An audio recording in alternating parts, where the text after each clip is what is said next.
ఇష్టపడుతున్నారని, అలాగే తమ డాక్యుమెంటరీకి దీనికంటే మరో మ్యూజిక్ లేదని భావించామని అన్నది. అయితే ఆ పాటలన్నిట్లోని సాహిత్యాన్ని గాని ఆ పాటలకు గాని వాడుకోవడానికి ధనుష్ అనుమతి ఇవ్వలేదని, తమ ఫోన్లో తీసుకున్న వీడియో సైతం వాడుకోవడానికి లేదని ఆయన లీగల్ నోటీస్ పంపించారని నయన్ తెలిపింది.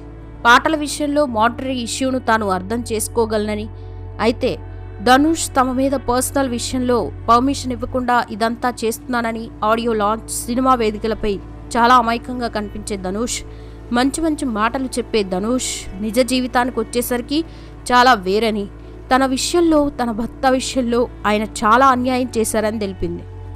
అలాగే ఓ సినిమా నిర్మాత సదరు చిత్రానికి పనిచేసే వారి వ్యక్తిగత జీవితాలని, స్వేచ్ఛను నియంత్రించే విధంగా నియంత కాగలడా అని నయన్ ప్రశ్నించింది.